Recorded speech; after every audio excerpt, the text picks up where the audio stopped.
Greetings and salutations, everyone, and welcome to this edition of HeteroHIV. I'm your host and moderator, Reggie Smith. I'm a heterosexual black man who was diagnosed with AIDS and hepatitis C in 1988 and probably contracted it in 84, sometime around that time, before I ended my active IV drug use 39 years ago. My wife Dion and I have been together since 1985, and she remains HIV negative, thank God. Many things have changed around HIV over the past 40 years. Treatments and information have provided hope and longevity for many of us. Some things like stigma and fear of disclosure, unfortunately, remain the same.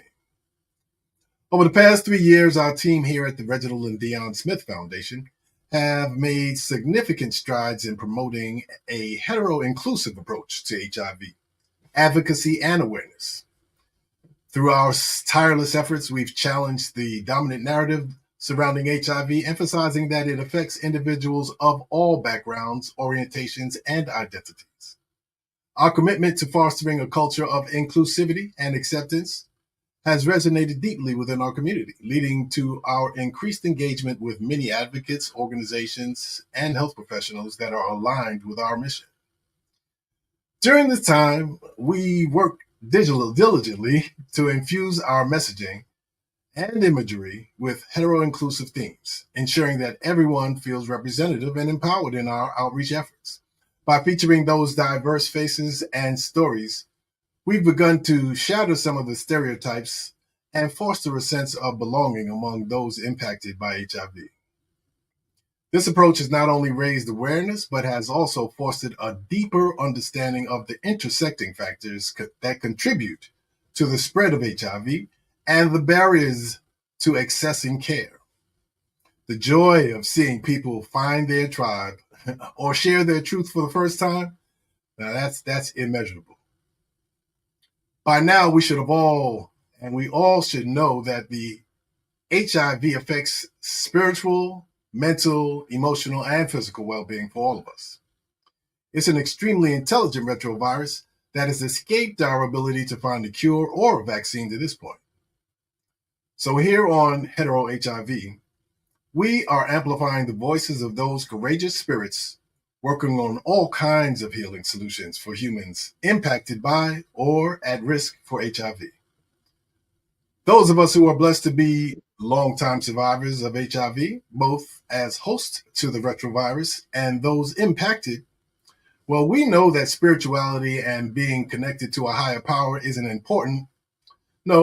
it's an essential part of our healing. Even though HIV is a human virus, we have somehow allowed HIV to trick us into separating ourselves into different groups based on race, gender, and sexual identity. Now, once it got us separated, HIV is using judgment and stigma to further traumatize us. And most of us have seen those movies where, the allies or the aliens attack and our planet and all the nations come together for the greater good, despite our differences. Well, HIV is kind of like an alien, right? I mean, somehow some humans think that they're excluded or immune from attack. But if you are a sexual being, you're eligible too. And you can have this experience if you're not careful. Either way, we all should have learned the greatest lesson from our experience with COVID. But have we? We're all affected by HIV. So let's all come together to end this epidemic right now. And every action begins with a thought. And our thoughts are inspired by spirit. Our actions are motivated by what we know and what we think we know. Wisdom is knowledge applied. And our experiences should provide us with some knowledge, but they don't always. That's why we are here sharing those stories at HeteroHIV. This is what we call the human experience, and that's what it's all about. Here on HeteroHIV and in all that we do here at the Reginald and Dion Smith Foundation, it's to share our experiences, our strengths, and knowledge in the hopes that we can all come together to end AIDS and the HIV epidemic. This episode features some of the Black women who are heroes in the effort to change and, yes, save lives of many And now and historically, they've been no perfect answers when it comes to HIV. Taking medications and disclosing one's status or participating in studies are all personal decisions. We're here to share the information and the personal stories so that you'll be able to make more informed decisions. For instance, did you know that heterosexual Black women are among the fastest rate of new HIV infections? PrEP, which we'll talk about more in a little bit, pre-exposure prophylaxis, is now available for everyone. But until recently, studies have been rarely done with heterosexual Black women. Our first guest tonight is Brandi Pinkney-Greene, and she has been on the front line working with Black women as an MSN, FNP, BC. We'll explain that too. She's the owner of GMB Healthcare and an ambassador coordinator for HeteroHIV. She's doing some of the great work today that is making tomorrow's history. And we're honored to have her here to share her information and experiences with us. Please welcome with me, Miss Brandi Pinkney-Greene. How are you, Brandi? Hey, do I do a virtual clap? Hey, how are you? Hey, Reggie. Thank you. Hey, Brandi, looking good. How are you feeling? Well, thank you. I'm feeling great. Wonderful. Considering the pollen outside, other than that, I'm wonderful. Thank you for the introduction. Oh, yes. I didn't read your whole CV. Maybe you can talk a little bit more about what it is that you do. Just a little bit, but I'm not here to talk about me per se. You know how I am. I'm here to make sure I advocate for those who I provide care for and to answer any questions or provide clarity. I am a board certified family nurse practitioner. I'm a proud graduate of the Florida A&M University in Tallahassee, Florida. I have been a registered nurse for, over 20 years, going into my 22nd year. I went back to college and I elevated my degree a little bit more. I became a board certified family nurse practitioner in 2017. And I really was taking a summer job back in 2019 in a clinic. And at that time, it was a clinic that focused on prevention. And it was supposed to be 4 hours a week just for the summer. And it turned into 6 years of advocacy, stepping in and taking care of patients and being an advocate for those who were being mistreated. I, too, had to address my own ignorance, my own stigma, bias in those situations. And I led the troops for that organization for 6 years and recently joined the HeteroHIV Society and Dr. Tim's Cook, who's a wonderful infectious disease physician. She's a great role model for me and other brown girls that look like me. My daughter was absolutely ecstatic to meet her, and she's a doctor. Oh my God, that's fabulous. Who looks like us? I'm like, and she acts just like us. We both shop at Home Goods. So listen, I have a great life and experience right now, and I am ready to continue to join forces with you, Miss Dion, who I love your wife, and everyone else in this community to help decrease this stigma, along with provide additional knowledge. I tell people often, if you don't trust the drug, I'm asking you to trust me. I've done the work for you, so. Mm-hmm. And that's usually what happens. You know, it's really about trusting people. You know, and just full disclosure, you are part of the team, my medical team, with Dr. Tim's Cook, and my life is better for it. I am. I'm excited. Yeah, you mentioned that. Wow, that makes me feel good. You sharing it to the world. Yeah, absolutely. Hey, people need to know what is working for us, and that's what we want to share, our experiences and the healing solutions that we're using. So hey, and not only that, but Dr. Tim's Cook and you and the team are all the core of HeteroHIV. HeteroHIV. Talk a little bit about HeteroHIV. So HeteroHIV, of course, was started by Dr. Tim's Cook and her team, I believe about 12 years ago. I've been blessed. I joined the team in October. And at HeteroHIV, we support women thriving, not just living, but thriving with HIV.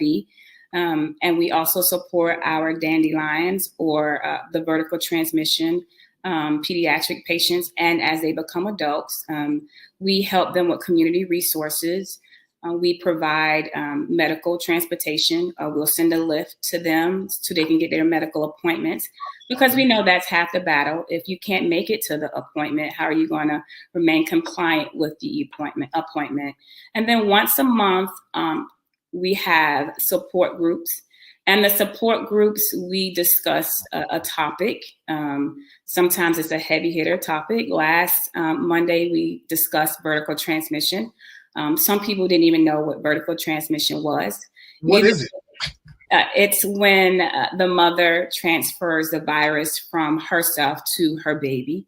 A dandelion is someone who identifies with having HIV from birth. So that means they received HIV vertical transmitted from their mother to them. Wow. And we had a beautiful mother and daughter who came to our support group, and they just provided this light to other dandelions and mothers who transferred the virus to their children. And I feel like they helped lift some guilt. I can't imagine being a mom, transferring the virus and not knowing. Even if you know it, it has some kind of guilt to it. And so this particular mother, over 30 years, had never spoke about it. And she came to our support group and she said it was the first time she said it out loud. Yes. We're having that experience as well in our support groups with people that are impacted. And there's so many different situations, dynamics that HIV has caused in our families, that people are still carrying secrets for 30, 40 years. People that have passed on and when they died, people said that they had cancer, MS, something other than HIV, because of the social stigma attached to HIV. And you touched on so many different things that that I wanted to talk about. You talk about vertical transmission. First of all, is there still a lot of that going on? I know that people will be, if they don't know, glad to know that you still can have children if you have been diagnosed. Maybe you can talk a little bit about that for the women that might be concerned about that. Yeah.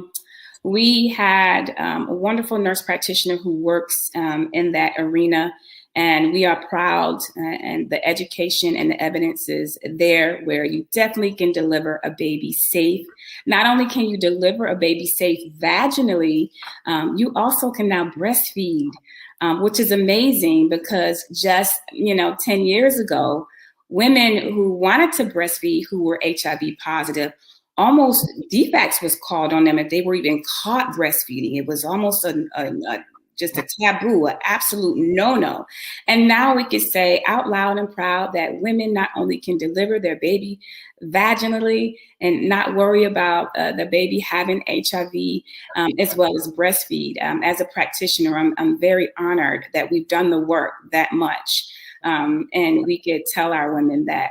Now, vertical transmission, it does unfortunately still occur. It should not occur. The numbers are very low, but yes, it does occur. If the HIV virus is not caught in the mother in a timely manner, and the pregnancy proceeds and delivery proceeds, and healthcare things happen, out of care, not going to physician's appointments. Unfortunately, some vertical transmission deliveries still occur. Very little. I don't have the exact stats, but I'll make sure I get them back to you. But nothing like in the 80s and the 90s. Right. So there's still a lot of dandelions that are thriving. I've met a few, and tell a little bit about what their experiences must be like.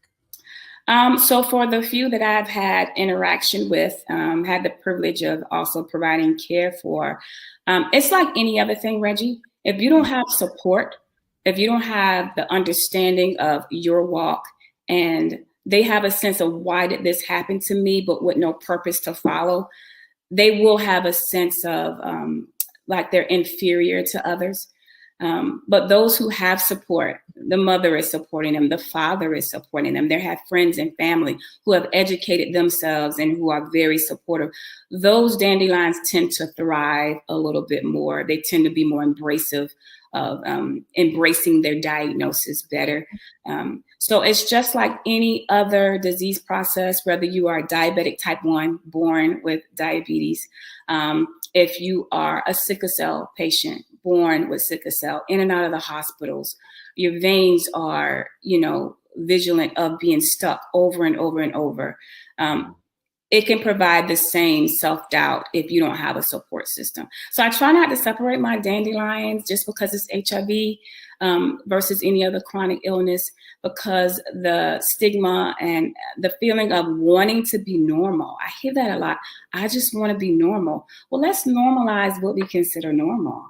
Like, what's normal? Am I normal just because I don't have a chronic illness? Like, no. Brandi, you're reading, you're really feeling my spirit, and this is such a, what we talked about in the opening, that it is a emotional, mental, spiritual disease. It affects all of those things, including the physical, but, it's really affecting the spiritual and the emotional. That has an effect on the physical. So as you just talked about, people that are feeling love and are being loved, that are sharing love, they are having better outcomes. Yeah. And so that's why and to normalize it really takes away a lot of the stigma that is, and stigma to me is being more concerned with what other people think about me than I am what I concern with with myself, how I look at me. And if we can kind of knock some of that out of the box, then I'm sure we would have much better outcomes. But those are the things that we can handle. Thank God science has gotten better over time, and now we have PrEP. And I know that you are working on a study, I believe, a study. Maybe you can talk a little bit about that.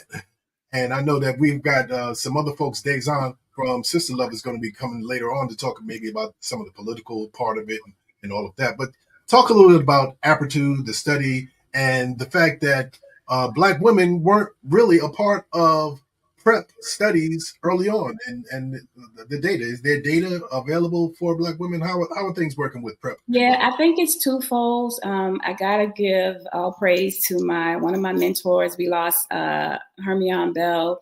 One of the things she taught me early in my career is that a lot of the medications did not study African Americans, and we were at the forefront of that disease process.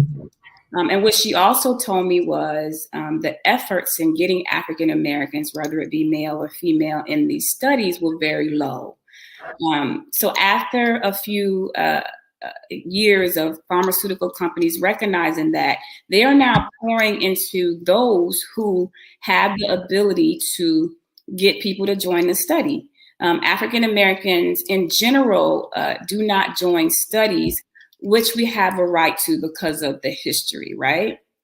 And if you think about Miss Evers' Boys always comes up, in situations in which they utilized, the Black nurse and lies were told.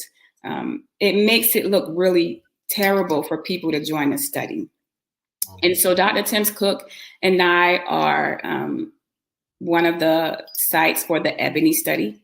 The Ebony study is for Aptitude, and Aptitude is an injectable PrEP. I could say that 1,000 times, but it doesn't process. You can even probably ask my family members, and they'll be like, is a PrEP injectable? And I've been saying it probably for 5 years now. It's going to take a minute of us saying the same thing.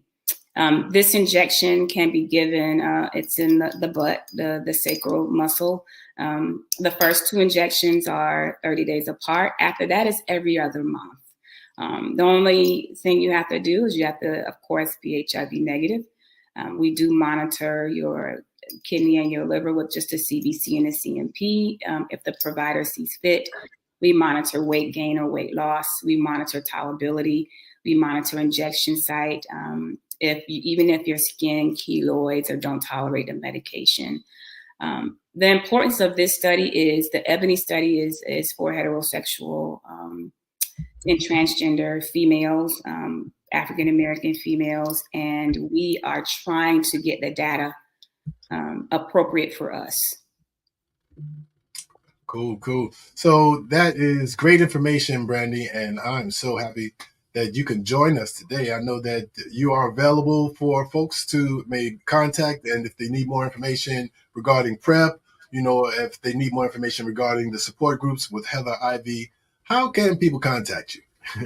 Yeah. So my job is so multifaceted. Of course, you can always call the HeteroHIV Society or Dr. Tim's Cook office. Someone there can always locate me as well. I do home visits as well with GMB Healthcare and Educational Services, and this is my own private company in which I do primary care. I do urgent care. And in this, I also do HIV PEP, and treatment. PEP is post-exposure, of course. I do STI treatment as well. And along with some of the, what we would consider just basic care that we need. I don't want people to focus on HIV.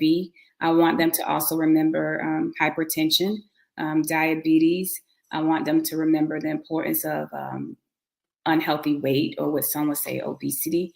And Reggie, as you mentioned as well, we negate our mental health, stress migraines, dehydration because we don't eat enough, we don't drink enough. So my approach is holistic, but it does not leave out those that's diagnosed or have the HIV virus. I think some primary care focus on A, but they forget about B. And my goal is to bring it all together. I don't want someone just to focus on their HIV if they have high cholesterol. As well, we definitely need to be normalizing all of the maladies that are affecting us as human beings, because that's what we are. We're human beings, and I'm grateful for the fact that this is Women's History Month, because you're making history right now. Thank you. Doing the work that you're doing, and we love you for it. And so I thank you very much, and thank you for sharing. We look forward to continuing our collaboration with HeteroHIV, and certainly, I'll see y'all when I come to the doctor's office. Yes, thank you, Reggie. Thank you, everyone. Thank you very much. This is Brandi Pinkney-Greene, and we've got more for you. But I want to remind you, we are having a giveaway, and if you can put your comments and your questions, we need you to put it in the chat in order for you to be eligible. So, we're giving away $100 at the end of the show. So stick around, put your comments in your chats, and we will be right back with more right after this. Visit your vitamin lady today. If you know you need help learning how to heal, here's where you can trust the people and information. Try high-quality, delicious foods and tonics, and learn about and buy herbs and vitamins. Get personalized tonics based on your individual needs, prepared with love and intuition.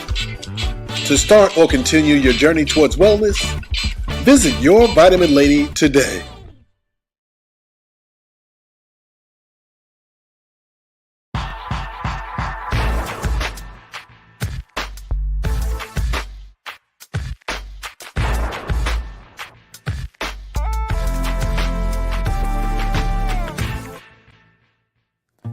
Hello, hi, I'm Freda. I'm 41 years old. Yes, I'm 41. I just look young. 2002 is when I found out my status. I found out I was living with the virus.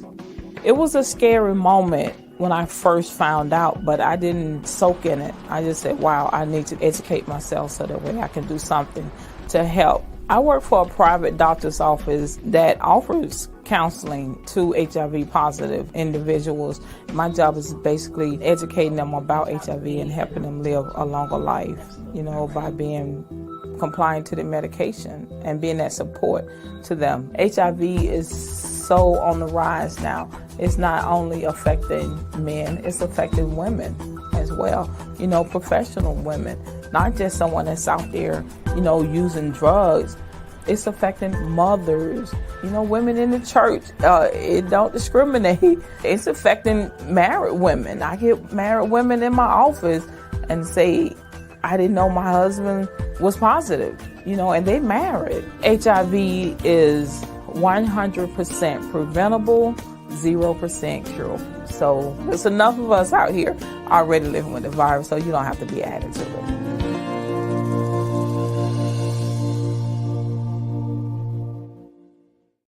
Thank you, Freda. That's Freda Jones. She's another hero here in the Atlanta area that's been doing great work for a very long time.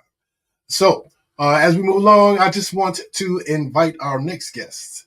She is Sheryl Jones. Sheryl M. Jones. She's a BS. She has a BS in psychology and a master's in counseling. She's certified as a spirit counselor and an ordained minister, a healer and a teacher, and just an all-around people person. She says she's a Southern girl raised in the New York suburbs. Being from the South Side of Jamaica, Queens, when she said suburbs, we mean that she's from probably the island somewhere.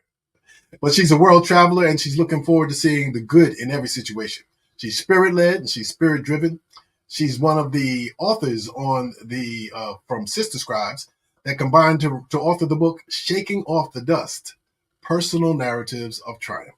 It's a book that is a masterful celebration of the power to not only overcome trials and heartache, but to emerge on the other side stronger and better. Each of the women, collectively known as Sister Scribes, vividly welcomes you into their world. And I'm sure that Sheryl is going to welcome us into her world as well with a wonderful story that's very touching. And so I'd like to put our hands together virtually and welcome Sheryl M. Jonson. Hey, Sheryl. Hi. How are you this day? I'm very well, and thank you for having me. I'm delighted to be a part of this. This is bringing back a lot of memories. I've known you a long time. I know Freda. I know your upcoming guest, Dazon. So I feel like I'm back with family. It's wonderful. Thank you. Absolutely, absolutely. We're glad that, and we are family.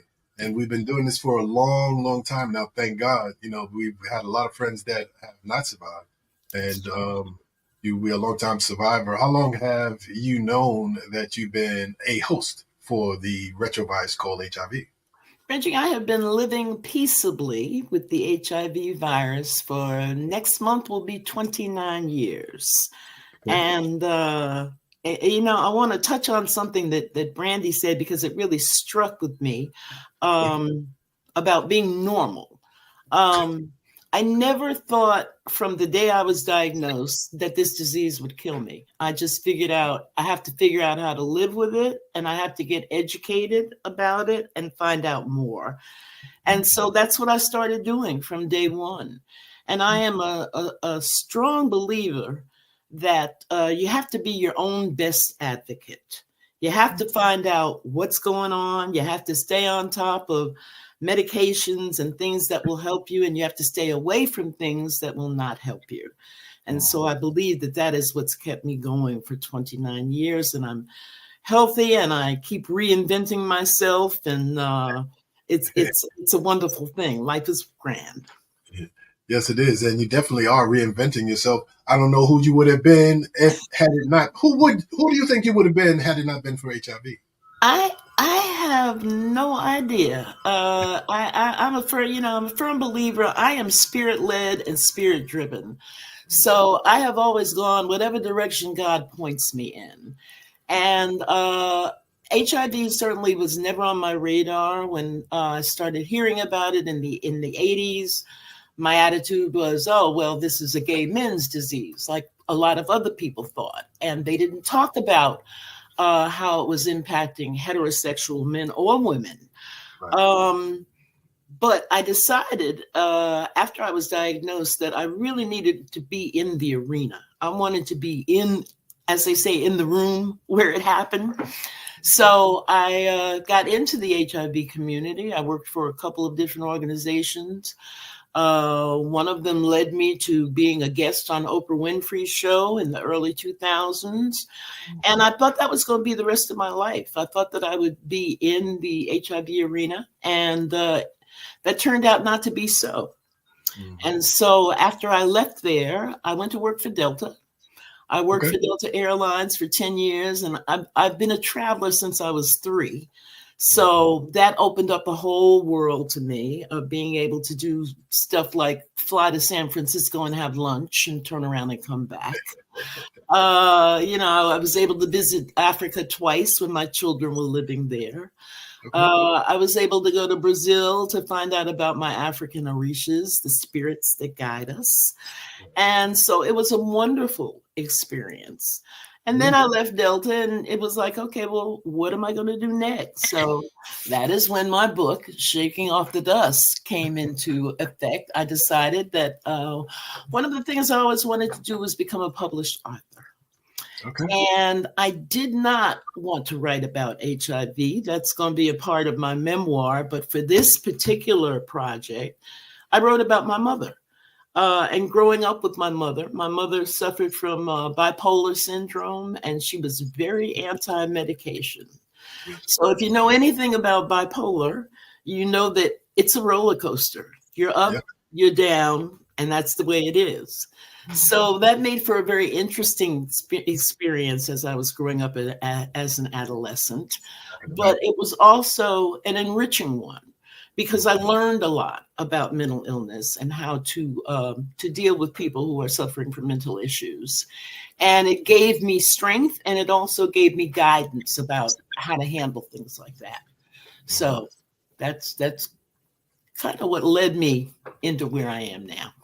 Yeah, you know, and I heard you say that you are spirit-led and spirit-driven. Absolutely. And one of the reasons I was glad to see you again, or reconnect with you at Hermion's Memorial, is, and then you told me about your experiences with Dr. Barbara King's church, and and the fact that you're an ordained minister. Right. And I know that we are having, like you said, I think many long-term survivors that have had positive outcomes have had positive attitudes. And at some point, you said bipolar. I think we're all bipolar. It's just a matter of how high or how low we go. That's true. For me, the drugs were what kept me, it balanced me out. Right. Early on. And I'm talking about, heroin and cocaine. So but that couldn't last for long. But now here we are. And I'm finding that people who are having great outcomes have a spirit connection as well. Yes. And I know I'm going to talk a little bit about your book, but talk a little bit about how important spirituality has been to your healing process. For me, spirituality is key. I think that sometimes people have a difficult time embracing the idea that they are not in control of their lives, that God is guiding them. They don't want to accept that. They're afraid of that concept. But I find that the more you study and the more you learn, the easier it is to let go of feeling the need to be in control. Many of the people, especially women that I've met through support groups that I've been affiliated with, have been afraid to accept the diagnosis, afraid to tell their families, afraid to tell their children. Fear does nothing but hold you back. And if you can conquer that fear, and it doesn't happen overnight, you have to work at it. But if you can conquer your fears, you can live a normal life and not let the HIV control you, which I found in many cases was what was happening with people that I met, was that they were allowing the HIV to control them. Oh, I'm going to die. Eventually this is going to kill me. Well, if that's what your consciousness is and that's what you believe, then that's what's going to happen to you. So it's up to you to change what's in your consciousness. That's what I learned on my spiritual journey. Right. And it really has been a process, really telling myself mantras, telling myself positive things. Affirmations. Affirmations. Even when I didn't believe them, to this day, when people ask me how I'm doing, I'm excellent. Excellent. Absolutely. Whether that's the case or not, that's what I choose to tell the cells in my body. Right. I'm doing excellent. And then we will manifest that. And so, I just wanted to really talk about that a little bit. And without going into the entire background of your book, just talk a little bit about, what your book is about, and that experience. Sister Scribes is a group that I got involved with several years ago through one of my sisters from church who had written a book about women that had affected her life. And so I went to her book launch, and that's how I found out about the group Sister Scribes. And I was like, oh, this is what I need. I need to get with some African-American women that are doing some writing and producing something positive. And so I did, and eventually 7 of us and 7 is a spiritual number. So we decided that we would get together and each person would contribute a chapter. And a lot of people know a lot about my background with HIV, but I just decided for this initial book, I did not want to focus on the HIV. I wanted to focus on something else that was particularly compelling in my life. And so that's why I wrote about my mother. She was a great influence to me. And I always felt like, gee, if I could only do more to help her get through what she's going through. But she only wanted so much help, you know, and there's only so much you can do when people offer you resistance. So basically all I could do was love her and help her as much as I could while trying to carve out a life for myself. So that's why I wrote about my mother, because I just felt like this is something that I want to share, because I know that there are other people out here that are dealing with situations like this. Absolutely. So that's why I wrote about her. And that's a common thing that we all have mothers. Absolutely. Whether they've been in our lives or not. Absolutely. So there's a commonality. And as we were talking about with Brandi, it's really important that we maybe take some of the spotlight off of HIV and remember that we're all human beings having we're spiritual beings having a human experience together. Exactly. Exactly. And that's the commonality. And so, you know, we really appreciate you for your journeys and willingness to share your experiences with the world. Thank you. The positivity that you're bringing to everything that is around you, everything that's around you. And I just love to hear the chimes that chimed in and brought us some speak to me from up above. Yes. Uh-huh. Yes. And so I just want to thank you very much, Sheryl. Thank you for your book. And once again, if you'd like to get Sheryl's book, it's called Shaking Off the Dust, Personal Narratives of Triumph. It's available on sisterscribes.com. It's also on Amazon. And it's a great read. We suggest that you get it. And once again, thank you very much, Sheryl. And so we're going to ask you to stick around. We've got more. Our featured guest is a very wonderful person that I'll tell you more about in just a moment. So stick around. Afternoon and evening. I'm gonna say like evening. I like the afternoon. I think night. Night. I would say in the morning because I have more energy and I'm more like, okay, let's go. So you probably gonna get the best nut right there in the morning for me. Something about 2 p.m. for me. I don't know why. It doesn't matter where I'm at. I'll be at Publix or walking around. I'm like, fuck, what time is it? It has to be 2 p.m. because I'm so horny. In the morning, we quick in the morning, but afternoon or night, yeah. I don't like to do it after like I eat dinner. I don't like to have sex on a full stomach. Like, I be gassy. I don't want to be gassy. I don't want my stomach to hurt. Or have y'all ever tried giving head on a full stomach?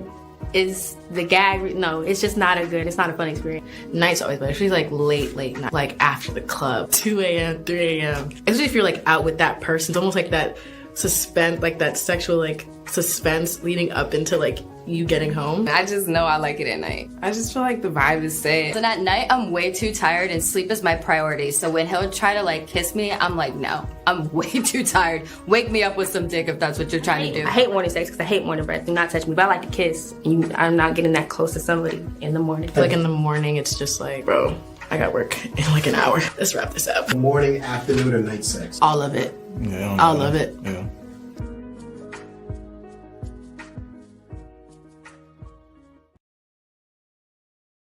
Let's dive into something important, and that's B-Doxy-Pep by B-Brand. I know it's not your typical conversation, but it is crucial for your well-being. So B-Doxy-Pep is like an insurance policy, but for your sexual health. It's a one-time tablet that you take within 3 days of having unprotected sex. It provides protection against chlamydia, gonorrhea, and syphilis, helping you stay safe. Yes, that's right. Plus, this product has gained recognition and trust in reputable publications such as CNN, the New York Times, and Forbes. Even health departments in progressive cities such as San Francisco distribute it to help lower the rise in STD rates. So whether you're just enjoying your social life or preparing for the unexpected, B-Doxy-Pep is there to support you. So stay informed, stay protected, and keep your health the top priority with B-Doxy-Pep by B-Brand.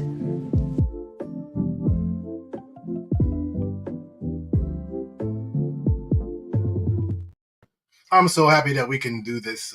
We want to really kind of normalize the conversation around sex and just make it easier for us to be able to deal with HIV, STDs, or whatever it is straight on. And in that regard, our next guest has been a visionary, Dazon Dixon-Diallo. She's a recognized visionary and an advocate in the struggle for human rights, sexual and reproductive justice, and the fight against HIV/AIDS with and on behalf of communities of color, women and girls living with HIV, and those at risk for HIV and STIs, sexually transmitted diseases. Dazon's the founder and the president of Sister Love, Incorporated, established in 1989, the first women's HIV/AIDS reproductive justice organization in southeastern United States. She's a proud member of In Our Own Voice, the National Black Women's Reproductive Justice Agenda, where she advocates for sexual and reproductive justice in public health and prevention policies and programs. She's a member of several bodies of influence, including the Women at Risk Subcommittee and the Scientific Advisory Group of the HIV Prevention Trials Network, UNFPA, Global Advisory Council, the Women's Research Initiative, and a founding member of Sister Song Reproductive Justice Collective. She's the creator of the convener. She's the creator and the convener, both, of the Prevention Options for Women at Risk, POWAR Partnership, formerly the U.S. Women's and PrEP Working Group, and Women Now. She also is the co-chair for the Act Now End AIDS National Coalition. Until recently, Dazon served as a member of the NIH Office on AIDS Research Advisory Council and on the board of directors of the National Women's Health Network. In 2001, she opened a Sister Love program office in rural South Africa, a municipality in near Joburg, where the project focus is the capacity building and sustainability development for local women-led HIV/AIDS organization. That's a mouthful. That's a lot. And that's more than I can even, oh my God. Dazon she's received numerous awards, recognitions for over 30 years. She's been working in the HIV/AIDS. She's just been out in front of everything as far as women's health and human rights. She can be seen in her YouTube podcast, Visible and Unseen, HIV in Black Life, Then, Now, and Next. It is with great pressure and pleasure that I welcome my longtime friend and host of the WRFG 89.3 FM radio program Sisters Time Women Speak, Dazon Dixon-Diallo to HeteroHIV. How you? Hey. Whoa. Hey. I was sitting over here backstage going, okay, that's enough. That's enough. No. It's uncomfortable. That feels uncomfortable sometimes, right? Thank you, Reggie. Like we were talking about before the show, I was like, how do you do it? Thank you for your time, by the way, and thank you for being there. I know you're so busy. And I know you got, how do you do it all? What the hell's going on? You're here, you're in South Africa. You know what? I think Sheryl and Brandi just laid it out for me, because one of the things, just as Sheryl was talking, I was enveloped. I was really embraced, because I do embrace the alignment with the universe. And so I just keep moving where the universe tells me to go, places me where I'm supposed to be. And I accept that lot. So I don't know how I do it other than just do it because I'm supposed to. I'm blessed to be one of those folks who knew or understood my purpose very early in life. And the one thing that it's one thing to know your purpose, but it's the other one to know what life is like when you're not living on purpose, right? So what I quickly understood is that no matter what, up or down, whether people want to go with these binaries of good or bad, no matter what the experience is, it is divine. So it is what it is. Exactly. You know how there are people who say, everything happens for a reason. No, everything happens because it happens. And so that's what I do it. I'd say it happens. So let's figure this out. I'm a solutions oriented person. I'm a problem solver, and I'm an Aries. So I just had a birthday. So, I don't Thank you. I don't drop it. I'm in it to win it. And in this case, I'm in it to end it. So whatever it is we got to do, that's what we do. I'm just, that's the reality of it. And the minute I stop doing it, that's when I'm no longer in alignment, because I am not living with the purpose that I was brought here for in this particular experience. So, and I can attest to that, in terms of even how it shows up, manifests physically. So we met in the early 90s on WRFG. I was doing the show, and my show was right before yours, so we would pass and hand it off every evening. And we had a mutual friend, Debbie, who was dealing with HIV at the time. Yes, indeed. At the time, I was on the air and I was sharing love and positivity, but I was definitely not speaking to my status, HIV being positive. Mm-hmm.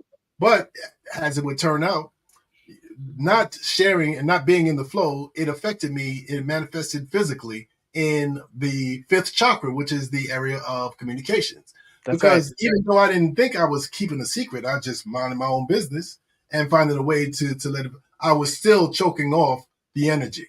And so, it for people who think that keeping a secret is cool, it's really not. It's not the best thing. And people who are not living in the flow of their life, who are not in purpose, that's not cool either. And I think that, COVID should have showed a lot of us that was the case, but I'm not sure that is. We showed ourselves because, everything starts in Africa, everything, including humanity. So, and it was a Black woman who, brought that forth. That's right. So I just want to remind people that we are your mothers. And so the burdens that we carry and the blessings that we live with are all because we are that matriarch to the global experience of humanity, period.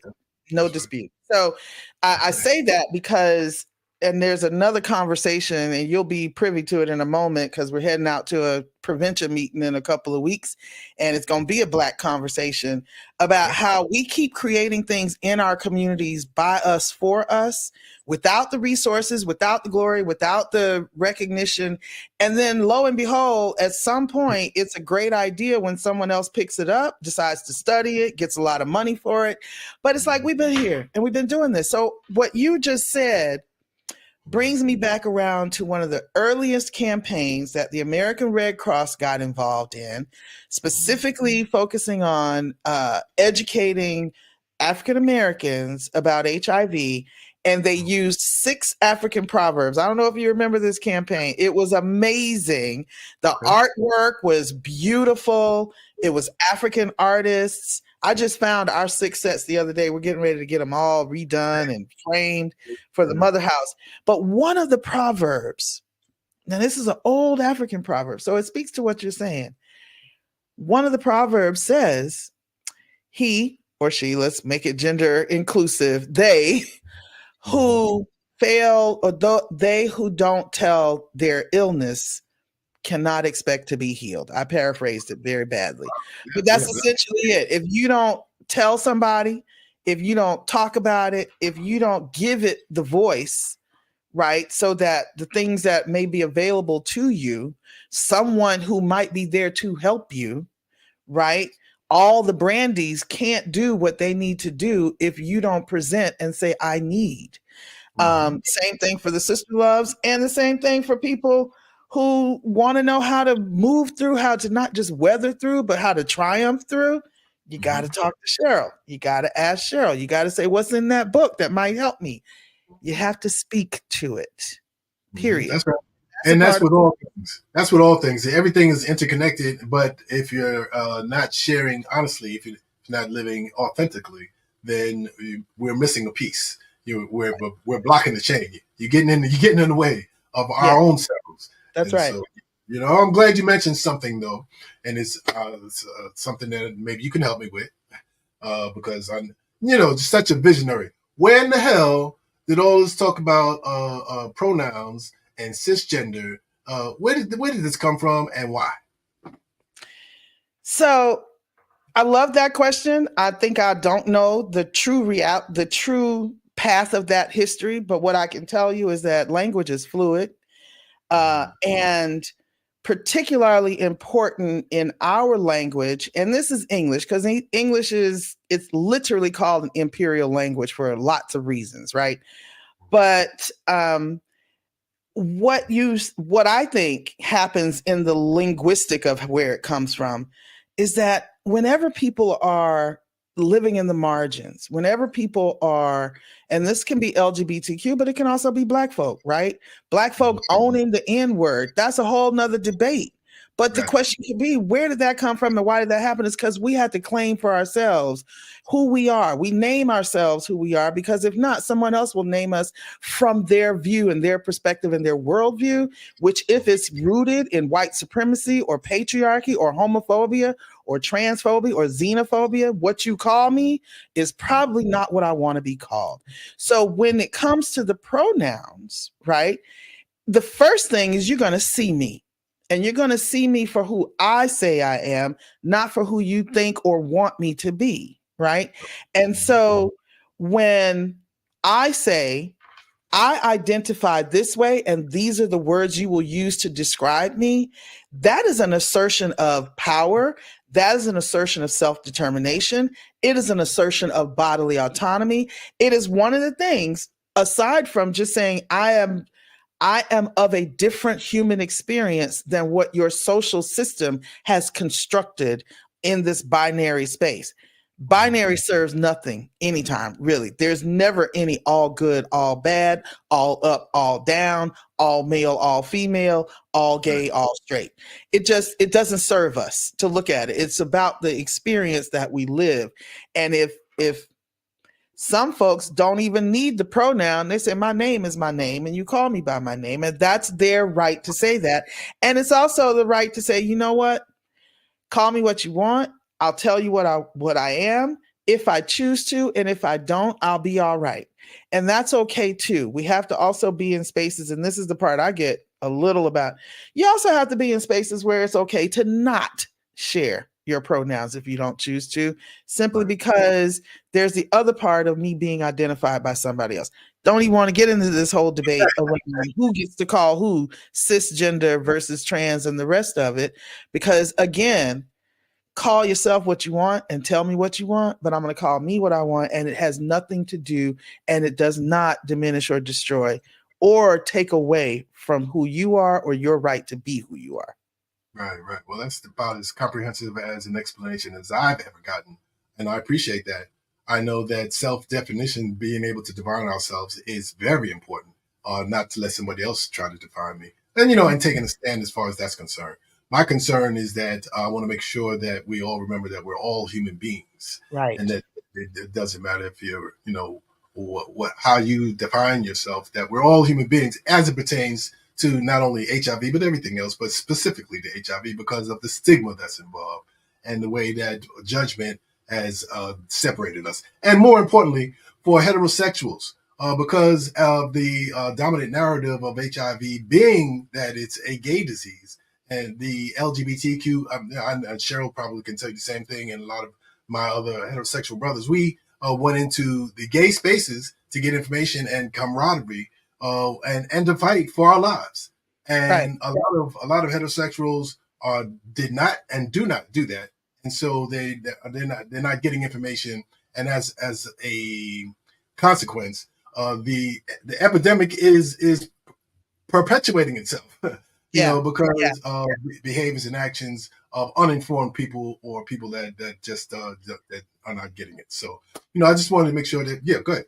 Yeah, so I think what you're raising there are a few things, and some of it is off the conversation that you've also had with Brandi. There are a few things I think are really important for us to stick with and keep in our minds when we're thinking. So first, I want us to sort of deconstruct some of this American exceptionalism or U.S. exceptionalism and the HIV exceptionalism, right? So more than half of all the HIV in the world is in cisgender heterosexual women. Wow. Okay. Cisgender. So we don't even know the full totality of it in terms of inclusiveness of trans women and people who are assigned female at birth, right? Or gender expansive folks. But if more than half and 2/3 of all of those women are of African and Black descent, right?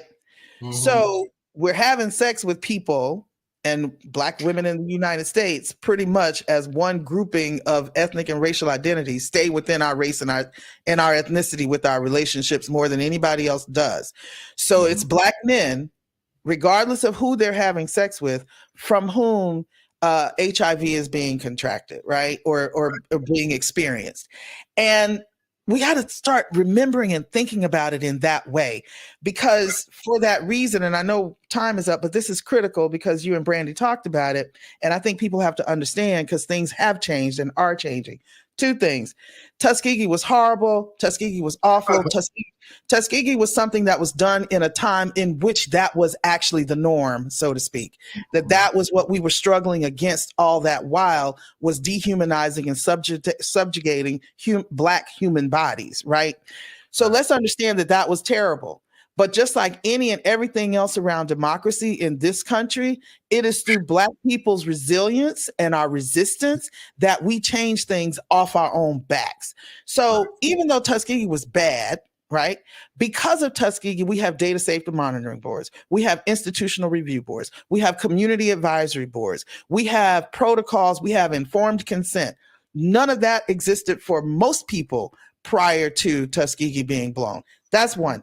The second one is because of the rate of incidence of HIV among women in the United States, we have never qualified enough incidents to be in a phase 3 or a bigger HIV prevention study. So up until this year, 2023-24, no women in the United States, cisgender women in the United States, have ever participated in a prevention clinical trial because we didn't have enough to prove anything by. That doesn't mean that we should have been excluded, right, as women, period, from the Scovey study, right? So let's be clear about that second daily PrEP pill trial that we know that we don't have access to because of implications.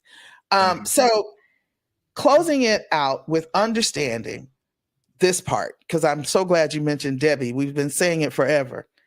With this particular epidemic, this particular virus, when you resolve it for Black women, you will resolve it for everybody. Period. So you can't exclude us. You can't leave us out. You can't keep acting like we don't know our own solutions. You can't act like the things that we're coming up with, right, aren't possibles and aren't things that should work, because you're wanting to invest in something that still sits within a structure that was never built for us in the first place. Right. And so I didn't know if I was getting that political. I needed to make sure we plugged our policy agenda. I need to make sure that we plugged our 2024 policy agenda that represents so much of what we're talking about. It's not just HIV. It's about immigrant justice, HIV, access to PrEP. It's about abortion access. It's about comprehensive sexual health education for everybody, not just kids in public schools. These are the things that we're looking at from all kinds of angles. And almost everything we do, Reggie, comes because somebody that we're serving in our community said, have you thought about doing it this way? If I were this, if you could do this for me in my life, this might work for me. And that's what we're finding works. Meet people where they want to be met, because we don't always know where they are. And you've always been such a visionary and great at doing that. I definitely walk in your footsteps. We walk together, as a heterosexual Black man that's diagnosed. Like you said, we have to really, we see so much dearth of information and representation, and that's the problem. And yes, the triple cross was with Tuskegee, but don't get sucked in by the trauma. We still got to move forward. It's just a consequence of where we are. And so we thank you, for all that you do here and all across the globe. And the Mother House is testing. We showed that you can go in to the Mother House here in Atlanta, Georgia to get tested. And the Healthy Love Bus is on these streets. We have a sexual and reproductive health mobile clinic with a PA system. So we are ready to join a party near you with some health care. That's what I'm talking about, meeting them where they at. Exactly.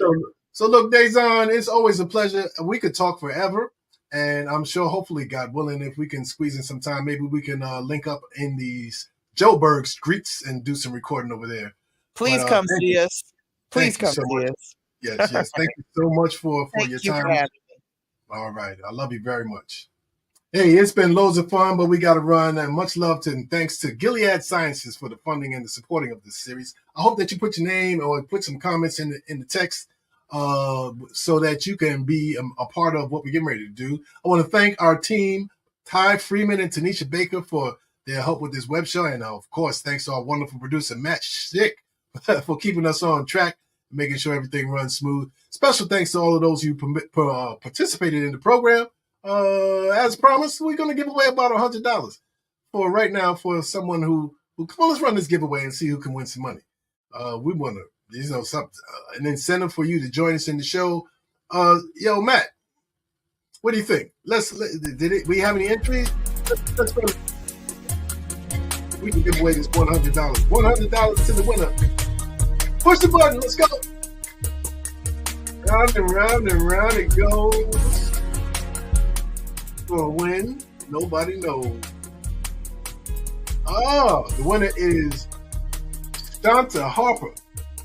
Shanta Harper, you're the winner of $100. Please, we're going to make sure that you get your $100. Please give us your contact information in the chat. Give us a phone number or something like that, and we'll get right back to you. We'll be here. We're here the last Thursday of each month, and you can find us on demand and recordings on Facebook and on YouTube at the page at the RDSF. We encourage you to join the Wellness Awareness Recovery Network, which is our virtual community that is a safe space for sharing healing solutions. Our contact information will be on the screen after the closing credits. And one of my heroes, Harriet Tubman, said she freed hundreds of slaves, but she could have freed thousands more had they only known that they were slaves. Harriet might not have been as focused on what history would say about what she was doing at the time. She simply did what was necessary to make herself and others free. We thank God for our women heroes, and we got to speak with tonight. Thanks to Brandi Pinkney-Greene, to Sheryl M. Jonson, and to Dazon Dixon-Diallo for their time and energy. Yesterday is history and tomorrow is still a mystery, so let's just keep the focus on what's going on right now. And if we do that, I'm sure we'll have our hearts and minds in the right place. Remember, unity does not need uniformity. We all want to be loved, so let the healing continue. Until the next time, it's your man, Reggie Smith. Peace and blessings.